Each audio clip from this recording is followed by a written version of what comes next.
Hola, es un placer tenerte aquí. Antes de comenzar, suscríbete al canal y dale like al vídeo.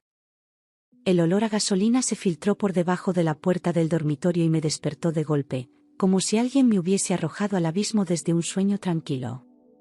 Me incorporé de inmediato, con el corazón acelerado y un presentimiento oscuro apretándome el pecho, mientras la garganta se me cerraba por la mezcla del miedo y el aire espeso. Sabía que algo no estaba bien, que ese olor no era parte de ningún accidente doméstico ni casualidad, y que no estaba sola. El calor comenzaba a sentirse en las paredes, como si la casa respirara fuego, y en ese instante supe que debía moverme, que quedarse quieta era condenarse. Afuera, un silencio inquietante hacía que cada segundo pesara como plomo. No se oía ni un insecto fuera, solo mi respiración acelerada y el crujido casi imperceptible de la madera calentándose. La casa, normalmente llena de sonidos cotidianos, parecía suspendida en un vacío irreal, como si el mundo hubiera dejado de girar. Me puse de pie descalza, con la piel erizada, intentando contener el temblor de mis manos. Algo me decía que no debía hacer ruido, que el peligro no era solo el fuego. Avancé despacio hacia la puerta, pegando el oído con cuidado, esperando algo. Una llamarada cruzó el pasillo como una bestia liberada, devorando el aire con un rugido súbito y feroz que me hizo retroceder de golpe. En ese instante comprendí que no era un accidente, el fuego venía de varios puntos, no de uno solo, y su intensidad era imposible para algo espontáneo. Mis piernas se congelaron mientras mi mente gritaba que tenía que salir, que alguien lo había provocado. El humo empezó a colarse bajo la puerta, haciéndome toser. Cada segundo contaba, y ya era casi tarde. Javier, grité con la voz rota, esperando escuchar su respuesta desde cualquier parte de la casa, deseando que estuviera bien, que no fuera parte de aquello. Pero no obtuve respuesta, solo el eco apagado de mi propio grito ahogado por el humo y el crujido de algo cayendo cerca. Me asomé al pasillo, entrecerrando los ojos, tratando de ver algo a través de la cortina espesa y negra que llenaba todo. Mi pecho ardía, no solo por el humo, sino por el miedo creciente. ¿Dónde estaba? Entre el humo, lo vi salir por la puerta trasera con una linterna en la mano, caminando rápido pero sin correr, sin mirar atrás. Reconocí su forma, su manera de moverse, el abrigo gris que siempre colgaba en el perchero de la entrada. No parecía buscarme, no gritaba mi nombre, no intentaba entrar a ayudarme. Se marchaba. Se marchaba como si ya supiera que todo iba a arder hasta los cimientos. Romper la ventana fue instinto, no decisión. Agarré un jarrón pesado y lo lancé con toda la fuerza que me quedaba, escuchando cómo el cristal estallaba en 1000 pedazos. El aire frío entró como un puñal en mis pulmones, y sin pensarlo, salté al jardín, sintiendo como el vidrio me cortaba el brazo y las piernas en la caída. El dolor fue inmediato, agudo, pero lo ignoré. Rodé por el suelo intentando alejarme del calor abrasador que ya salía por el marco. Solo quería sobrevivir. Caí desmayada cerca del pozo, con la ropa hecha jirones, la piel abrasada y el cuerpo cubierto de polvo y sangre. Lo último que escuché antes de perder la conciencia fue una sirena lejana y el murmullo de pasos corriendo hacia mí. La tierra olía a ceniza y a muerte. Sentí manos levantándome, voces gritándose órdenes, una linterna alumbrándome la cara. Luego, oscuridad total. Uno de ellos, Diego, me cubrió con su chaqueta, arrodillado a mi lado, tocándome la cara con cuidado como si fuera de cristal roto. Tranquila, ya estás a salvo, me dijo, con una voz firme que me sostuvo en ese último hilo de consciencia que me quedaba. No sabía quién era, pero su mirada me ancló al mundo. Me alzó en brazos mientras otros apagaban el infierno detrás. En sus brazos, por primera vez, sentí que tal vez viviría. Desperté con la cara quemada y el cuerpo lleno de vendajes, los brazos inmovilizados y un pitido constante en los oídos. Todo era blanco, estéril, aséptico, como si la vida real estuviera en pausa. Intenté hablar, pero los labios me dolían y la garganta era pura ceniza. No sabía cuántos días habían pasado ni que había sobrevivido conmigo. Solo tenía una certeza clavada en la memoria: Javier me había dejado arder. Javier declaró que fue un cortocircuito, un fallo eléctrico que se salió de control mientras dormíamos. Dijo que logró escapar por milagro y que me había buscado entre el humo antes de salir. Las autoridades, al principio, aceptaron su relato con reservas, pues él no tenía quemaduras visibles. La prensa local lo llamó el milagro de San Vicente, y él sonreía en las entrevistas como un viudo devoto. Pero yo sabía que mentía. Pero los peritos no encontraron rastro de cables fundidos, no había signos de cortocircuito, ni sobrecarga, ni aparatos en mal estado. En cambio, el olor persistente a gasolina en las paredes calcinadas y en la tierra cercana al cobertizo hablaba por sí solo. Me lo dijeron en voz baja, casi con culpa, como si temieran romperme más de lo que ya estaba. El incendio había sido provocado con precisión, en puntos distintos de la casa. No era un accidente, era una ejecución cuidadosamente planeada. Fingí creerle, bajé la mirada y apreté su mano como si necesitara consuelo, mientras por dentro me desmoronaba con rabia y preguntas. No podía acusarlo sin pruebas, no todavía, pero cada sonrisa suya frente a los periodistas me revolvía el estómago. Quería entender por qué había querido eliminarme, qué parte de nuestra vida había sido real. No me quedaba otra opción que fingir vulnerabilidad, dejar que creyera que seguía siendo su víctima dócil. La caza había comenzado, pero él aún no lo sabía. Vino al hospital una semana después, con flores en la mano y una mirada que no evitaba mis cicatrices. Me dijo que había preguntado por mí todos los días, que no podía sacarme de la cabeza desde aquella noche. Su voz tenía una calma que me sostuvo, y su presencia, un calor distinto al de las llamas. Le pedí que se sentara y, en silencio, le tomé la mano. Había algo en el que me devolvía fuerza, sin necesidad de promesas. Me explicó que el fuego había empezado en 3 puntos distintos: el salón, el dormitorio y la despensa. Era un patrón deliberado, diseñado para asegurarse de que toda la casa ardiera rápidamente y sin escape posible. Diego lo había visto muchas veces en incendios provocados por fraude o venganza. El suyo era un informe no oficial, pero sus palabras confirmaban lo que yo ya sabía en lo más profundo. Alguien había querido matarme con método y sin dejar huella. Averigüé que Javier había contratado una póliza millonaria a mi nombre un mes antes del incendio, con doble indemnización en caso de muerte por accidente doméstico. Lo hizo sin decírmelo, alegando luego que era una sorpresa por nuestro aniversario. El agente de seguros me miró incómodo cuando le pedí una copia del contrato. Claramente no esperaba que yo siguiera viva. Todo estaba perfectamente diseñado para que él cobrara. Lo único que arruinó su plan fue que yo respirara. Descubrí que su secretaria, Lucía, lo visitaba todos los días mientras yo estaba ingresada, entrando con comida, ropa y una sonrisa que no necesitaba explicación. Una enfermera me lo dijo sin malicia, como quien comenta un hecho cualquiera, sin saber que me estaba enterrando otro puñal. Pedí acceso a las cámaras del hospital y ahí estaban, sus manos, sus besos, su intimidad descarada. No habían esperado ni una semana para mostrarse como lo que eran. Ya no era solo un intento de asesinato. Era traición total. Propuse a Diego ayudarme a reunir pruebas, sabiendo que él era la única persona en quien podía confiar. No dudó en decir que sí, pero añadió con seriedad que necesitaba dinero. Su hermano menor estaba en lista de espera para una operación urgente. Sus palabras no fueron una condición, sino una verdad dura que compartió sin vergüenza. Lo miré a los ojos y asentí, sabiendo que nuestras heridas podían convertirse en fuerza. No era solo mi vida lo que estaba en juego ahora. Tu venganza, mi millón, dije, sin temblar, y Diego asintió con un medio gesto que selló nuestro pacto. Si lográbamos probar que Javier había provocado el incendio, él iría a prisión y yo obtendría algo de justicia. Parte del dinero de la venta de la finca quemada serviría para salvar a su hermano. Era un trato limpio, claro, nacido del dolor compartido. No buscábamos revancha, buscábamos verdad, redención y una segunda oportunidad. Cuando volví a casa, Javier fingió preocupación ante los vecinos, abrazándome con fuerza y diciendo cosas como, «Gracias a Dios estás viva», con lágrimas forzadas. Su actuación era perfecta, me recibía como un esposo amoroso, tomaba mi maleta, acariciaba mi rostro vendado y lloraba frente a todos.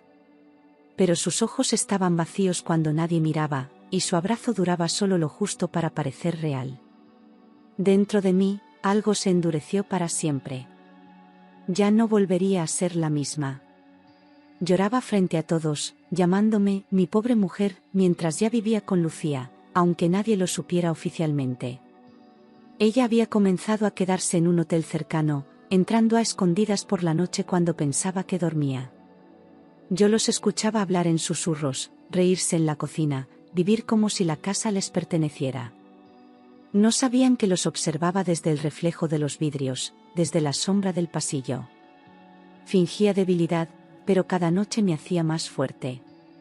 En privado, apenas me miraba, se movía por la casa como si yo fuera un mueble más, una presencia incómoda que no sabía cómo desaparecer. Ya no intentaba fingir cariño cuando no había testigos, solo me lanzaba frases cortas y mecánicas, como quien cuida a alguien por obligación. Lo único que parecía interesarle era el estado del seguro, las inspecciones y los documentos legales. Vivía esperando la llamada que confirmara la indemnización. Yo era, simplemente, un obstáculo que seguía respirando. Me comporté como una esposa agradecida, frágil y confundida, dejando que creyera que me tenía en sus manos. Sonreía en las comidas, asentía en silencio y me dejaba cuidar cuando él lo decidía, todo mientras observaba cada uno de sus movimientos. Anotaba horarios, llamadas, gestos, cualquier cosa que pudiera servirnos más adelante. Me volví invisible a sus ojos, justo como necesitaba. Porque la única forma de vencer a un monstruo es dejar que crea que sigue ganando. Diego, haciéndose pasar por un tasador de seguros, llegó a la casa con una carpeta falsa y preguntas bien ensayadas. Javier lo recibió con entusiasmo, pensando que por fin el dinero estaba cerca, y comenzó a mostrarle el terreno calcinado con una mezcla de orgullo y falsa tristeza.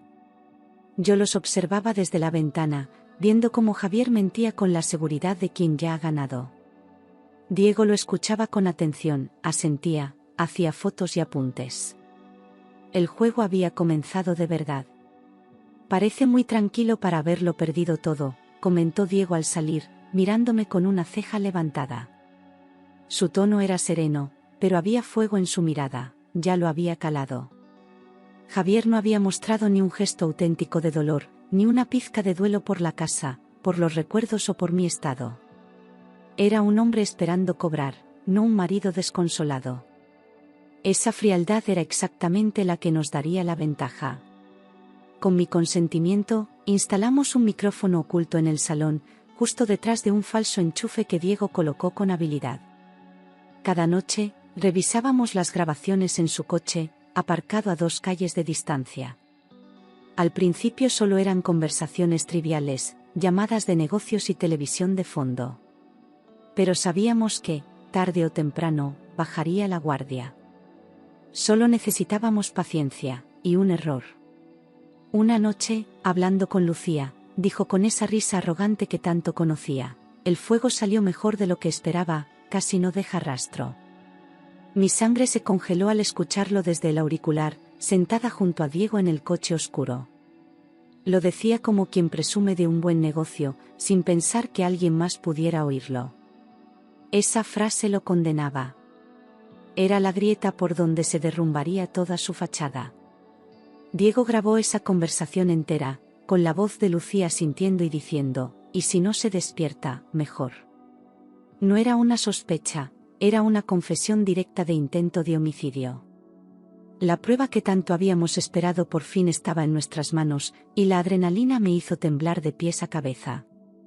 Nos miramos sin decir palabra durante varios segundos, sabiendo que todo cambiaría a partir de esa noche. Ya no era solo justicia, era supervivencia.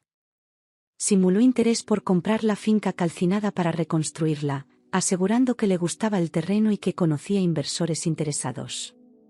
Javier mordió el anzuelo al instante, creyendo que obtendría dinero rápido y limpio, sin saber que estaba cayendo en su propia trampa. Acordaron reunirse de nuevo, esta vez en la notaría, para revisar papeles y firmar un supuesto preacuerdo. Cada paso lo acercaba más al borde. Y él no lo veía venir. Javier aceptó reunirse con Diego, llevándole planos antiguos de la finca, el valor estimado del suelo y la historia familiar de la propiedad, todo decorado con fingida nostalgia. Hablaba como si la casa hubiera sido un santuario, como si le doliera venderla, como si detrás de esa fachada aún quedara algo humano. Pero sus ojos se iluminaban cada vez que mencionaban cifras. No era dolor, era codicia disfrazada de pérdida. Mientras tanto, recopilé facturas de gasolina a su nombre, transferencias sospechosas, correos entre él y Lucía, y copias de la póliza millonaria. Cada documento era una pieza del rompecabezas que construía el retrato de un asesino elegante, metódico y sin remordimientos. No dejé huecos, no hubo cabos sueltos. Quería que cuando lo enfrentaran, no pudiera moverse sin hundirse más. Porque esta vez, el fuego no lo salvaría. Lo quemaría por dentro. Descubrí que Javier había retirado todos nuestros ahorros y los había transferido a una cuenta a nombre de Lucía, una semana antes del incendio. No había dejado ni un euro, como si ya hubiera previsto mi ausencia definitiva. Vi los movimientos bancarios impresos, uno tras otro, y sentí que me temblaban las manos de pura rabia. No solo intentó matarme, se llevó cada parte de mi vida como si le perteneciera. Era una ejecución financiera, tan fría como su mirada. Diego insistió en actuar con cuidado. Si te descubre, puede volverse peligroso, me dijo con una seriedad que no había usado antes. Ya no era solo un plan encubierto, era una cacería donde cualquier paso en falso podía costarme la vida. Me pidió que no me enfrentara directamente, que siguiera fingiendo hasta el final. Sabía que Javier no era impulsivo, pero sí letal si se sentía acorralado. Había que acabarlo sin que viera venir el golpe. Javier me ofreció una infusión, para dormir mejor, sonriendo con una dulzura que me revolvió el estómago. Nunca antes se había preocupado por mis noches, ni por mis dolores, ni por nada que no fuera él mismo. Vi cómo la preparaba, cómo removía lentamente con una cucharilla de plata, cómo la colocaba delante de mí con la calma de un depredador. Mi intuición gritaba que algo no estaba bien. Y esta vez, decidí escucharla. Recordé el incendio, su silueta saliendo por la puerta trasera, su frialdad en el hospital, la póliza, la cuenta, la amante. Todo se juntó en un segundo y sin hacer ruido, vertí el contenido de la taza en el fregadero mientras él se distraía encendiendo un cigarro. Luego llené la taza con agua del grifo, me senté de nuevo y fingí beber, con el corazón martilleando dentro del pecho. Si pensaba drogarme, esta vez no funcionaría. Lo vería caer despierta. Creyendo que dormía, lo escuché hablar por teléfono desde el pasillo. Esta vez no fallará, ya está todo listo. Su voz era baja, pero clara, y cada palabra era una confirmación de que el infierno aún no había terminado. Hablaba con Lucía, como siempre, como si fueran reyes de una tragedia que solo ellos conocían. Reían al final de la llamada, como si planear mi muerte fuera un juego íntimo. Cerré los ojos y respiré hondo, ahora tenía lo que necesitaba. Llamé a Diego de inmediato, con las manos temblando pero la voz firme. Va a intentarlo esta noche, está convencido de que no sospecho nada. No hubo espacio para dudas ni planes lentos. Me pidió que saliera de la casa sin hacer ruido y lo esperara fuera, donde ya había alertado a los bomberos y a la policía. Era el momento de cerrar el círculo, de atrapar a Javier con las manos llenas de su propia culpa. Nada podía salir mal ahora. Los bomberos y la policía acudieron fingiendo una revisión rutinaria de seguridad, alegando que era parte del proceso de inspección tras incendios recientes en la zona. Javier los recibió sorprendido pero sin rechistar, tratando de mantenerse tranquilo. Yo observaba desde el jardín, detrás de un seto, con el pulso acelerado. Sabía que bastaba una mirada mal dada para que él supiera todo. Pero no lo sospechó. No esa vez. Encontraron una garrafa de gasolina detrás del cobertizo, cubierta por una lona sucia y parcialmente enterrada. No tenía sentido que estuviera allí si no era para repetir lo mismo, para iniciar otro incendio, esta vez sin testigos incómodos. Uno de los bomberos la alzó con una mueca de incredulidad, y los agentes se miraron entre sí sin hablar. Javier intentó acercarse, preguntar qué pasaba, pero lo mantuvieron apartado. La escena hablaba sola. Javier se puso nervioso, intentando justificarlo con torpeza, diciendo que era para limpiar herramientas viejas del jardín. Su voz temblaba, algo que nunca había visto en él, y los ojos ya no tenían aquella frialdad controlada. Tropezaba con las palabras, evitaba las miradas, y cada explicación lo hundía más. Por primera vez, lo vi pequeño, atrapado, incapaz de inventar una salida que lo salvara. El cazador se convertía en presa, y lo sabía. Es para limpiar herramientas, repitió ante los agentes, sabiendo que nadie le creía, que la escena entera lo contradecía. Las herramientas estaban oxidadas, olvidadas, cubiertas de polvo, sin uso desde el incendio. No había trapos, ni guantes, ni restos de limpieza, solo una garrafa llena de intención. El silencio se hizo pesado, hasta que uno de los policías le pidió que lo acompañara para declarar. Y ahí, por primera vez, Javier no dijo nada. Lo llevaron a declarar entre dos agentes, con las manos a la espalda y la mandíbula apretada, intentando aparentar serenidad mientras su rostro se iba descomponiendo. Negó todo con frases aprendidas, repitiendo que era inocente, que solo quería protegerme, que todo era un malentendido. Pero la grabación y las pruebas lo hundían más con cada palabra. Su tono pasó de arrogante a suplicante en cuestión de minutos. Era el principio de su caída definitiva. Al enterarse de la detención, Lucía intentó borrar mensajes de su móvil, eliminar correos y desactivar cuentas, pero la policía ya había recuperado todo antes de que lo sospechara. La encontraron temblando en su oficina, con la pantalla del ordenador llena de ventanas abiertas y lágrimas borrando su maquillaje. Se sentía invencible mientras Javier estaba libre, pero sin él, se quedaba sola ante la tormenta. La valentía fingida se deshacía como ceniza en sus manos. Y ya no tenía a quién recurrir. Seguros, audios, compras de gasolina, transferencias a nombre de Lucía, mensajes explícitos, todo cuadraba como un rompecabezas macabro. No quedaba un resquicio para la duda ni para las excusas. Diego entregó el dossier completo a los investigadores, y su mirada era tan firme como la mía cuando lo firmamos. Habíamos convertido el dolor en un expediente sólido. Era imposible que se escaparan. Al verse acorralado, Javier intentó cambiar la estrategia y acusó a Lucía de haberlo manipulado, diciendo que ella era la verdadera autora de todo. Sus palabras sonaban desesperadas, carentes de la seguridad con la que solía hablar. En la sala de interrogatorios, los agentes le mostraron fotos, audios y contratos, uno tras otro, hasta que su respiración se volvió errática. Por primera vez, no era él quien tenía el control. Y lo sentía en la piel. Ella, furiosa por la traición, lo delató sin dudar, relatando con detalle cómo juntos planearon cada paso, desde la póliza hasta la garrafa. Se rompió frente a los agentes, entre lágrimas y rabia, señalándolo como el autor intelectual. Javier la miraba incrédulo, como si no pudiera entender que ella no iba a hundirse con él. Era la última máscara que se caía. Ya no quedaba pareja, ni amantes, ni socios, solo dos cómplices enfrentados. En un último intento de salvarse, Javier pidió hablar sin abogados y admitió que se habían planeado el incendio para cobrar el dinero y huir juntos. Lo dijo con un tono cansado, derrotado, consciente de que ya no había salida posible. Esa confesión, sumada a las pruebas, selló su destino y el de Lucía de manera irreversible. Los agentes grabaron cada palabra. La justicia por fin tenía forma.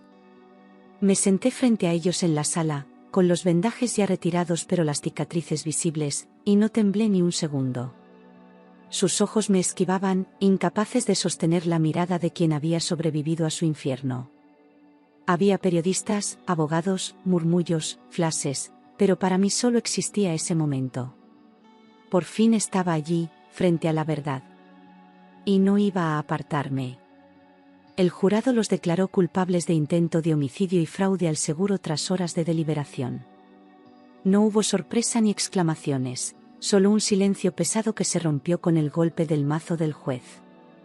Javier bajó la cabeza como un niño castigado. Lucía sollozaba, repitiendo que no quería hacerlo, que todo fue idea de él. La sala se llenó de un murmullo de alivio. 16 años de prisión para Javier y 12 para Lucía. Las palabras del juez fueron frías y claras, sin espacio para dramatismos ni apelaciones inmediatas. Las esposas sonaron como un cierre definitivo, más fuerte que cualquier puerta. Ellos salieron escoltados, sin mirarme, como sombras que por fin dejaban de existir en mi vida. Y yo respiré como si fuera la primera vez. Cuando el juez golpeó el mazo, sentí que por fin respiraba, que el peso de meses enteros me caía de los hombros como escombros. No lloré, no grité, no sonreí, solo me quedé quieta, sintiendo como mi corazón recuperaba su ritmo. Diego me apretó la mano desde la primera fila, en silencio. No hacía falta decir nada. La justicia había llegado. Diego recibió reconocimiento oficial por su colaboración, una mención pública que no buscaba, pero que se había ganado con valentía. Lo vi subir al estrado con su uniforme limpio y la mirada firme, recibiendo los aplausos de un auditorio que no sabía toda la historia. Él solo me miró de reojo, como diciendo, esto es tuyo también. Fue la primera vez que sonreí en mucho tiempo. Aquella medalla no era de metal, era justicia viva. El seguro nunca fue pagado por tratarse de un intento de fraude, pero conseguí vender el terreno quemado a una empresa de reconstrucción. Con parte de ese dinero ayudé a Diego a costear la cirugía de su hermano, que finalmente pudo entrar al quirófano. Cumplir aquella promesa fue como cerrar un ciclo dentro de mí, una deuda de honor saldada. Ver al niño recuperarse fue más reparador que cualquier indemnización. Por primera vez, sentí que estaba viva de nuevo. Me mudé a Valencia y abrí una pequeña floristería junto al mar, donde cada mañana el aroma a sal se mezclaba con el de las gardenias. Las manos que un día estuvieron vendadas ahora cuidaban orquídeas y lavandas, como si solo supieran dar vida. Aprendí a escuchar el silencio sin miedo, a dormir sin revisar cerraduras, a caminar sin mirar atrás. La gente me conocía por mi risa y no por mis cicatrices. Por fin, era libre. A veces sueño con humo, con paredes que se derrumban y puertas que no se abren, con gritos que nadie escucha. Me despierto empapada en sudor, buscando una salida que ya no necesito. Pero no hay fuego, no hay humo, no hay Javier. Solo está el techo blanco, el sonido del mar, el ramo de flores frescas en la mesita. Respiro hondo, y vuelvo a dormir. Diego vino a visitarme un año después, sin avisar, con el mismo paso firme de siempre y una sonrisa tímida que le quitaba años de encima. Llevaba una caja de flores silvestres y una botella de vino, como si quisiera traer conmigo algo más que recuerdos. Nos abrazamos sin decir nada, porque las palabras ya estaban dichas desde aquella noche del incendio. Era otro hombre, y yo, otra mujer. Y aún así, algo no había cambiado. Ya no era solo el bombero que me salvó, sino un hombre que me devolvió la fe en las personas, en los gestos limpios, en la bondad sin condiciones. Hablaba poco, pero cada palabra suya tenía un peso que me anclaba. Caminamos por la playa como si fuéramos adolescentes, riéndonos del pasado sin miedo.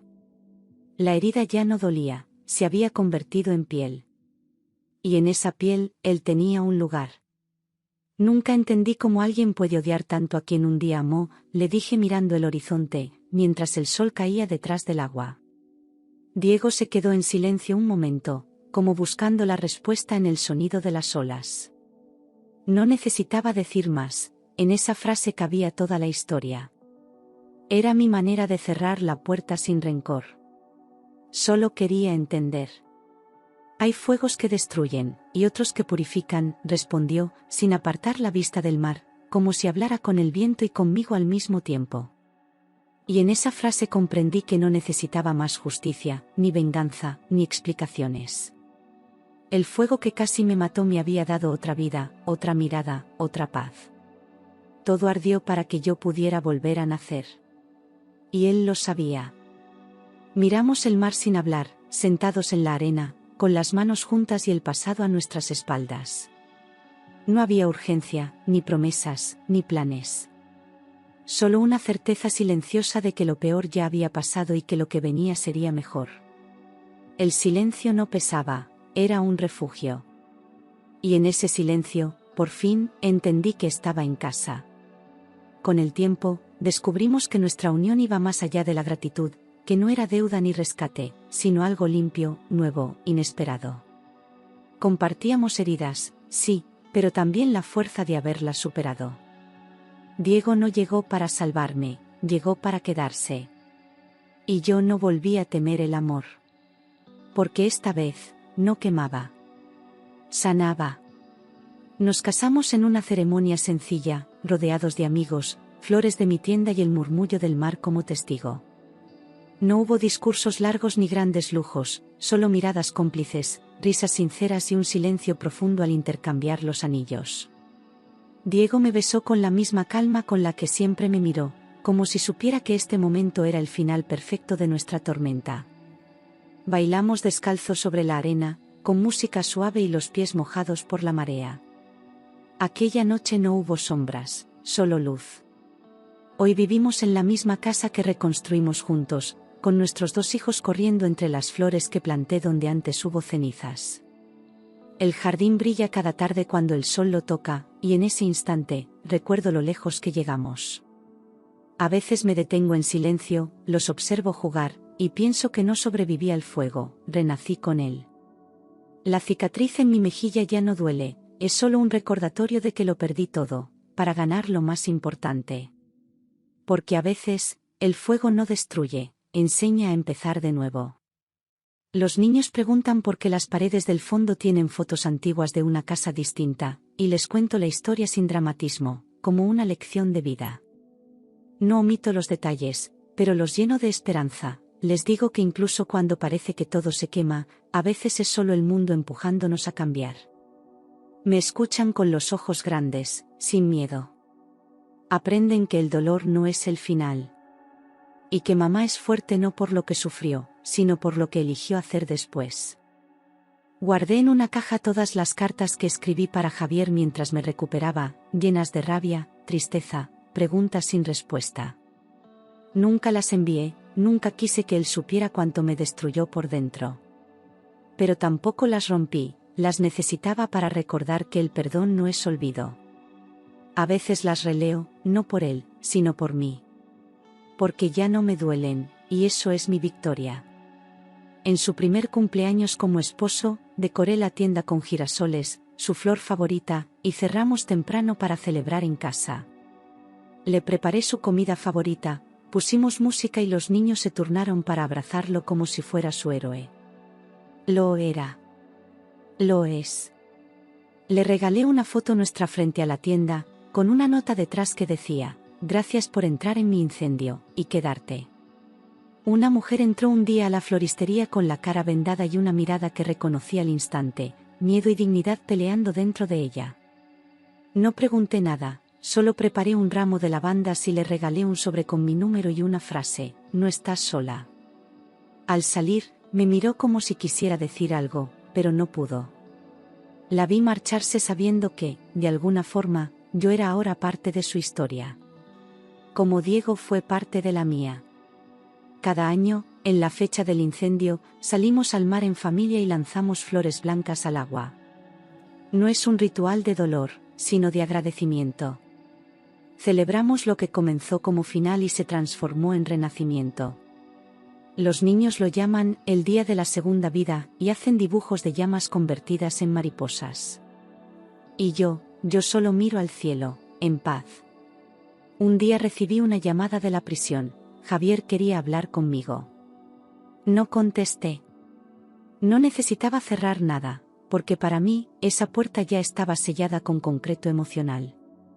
No sentí odio, ni curiosidad. Solo apagué el teléfono, acaricié la cabeza de mi hijo y volví a regar las flores. Algunas batallas se ganan ignorando al enemigo. Guardamos en una caja de madera las primeras herramientas que usamos para reconstruir la casa, aún manchadas de tierra y sal. Es nuestro tesoro, no por su valor, sino por lo que representa, cada clavo, cada rasguño, cada lágrima. A veces los niños la abren y preguntan si eso fue, cuando todo empezó. Y sí, fue ahí. En ese polvo nació nuestra familia. Si un día mis hijos me preguntan por qué sigo amando las flores pese a todo, les diré que ellas también viven entre cenizas. Que no florecen a pesar del fuego, sino gracias a él. Que todo lo que arde enseña, limpia, transforma. Y que mientras haya una semilla en el corazón, siempre habrá algo que pueda volver a crecer. Porque esta no fue la historia de una víctima, fue la historia de un renacer.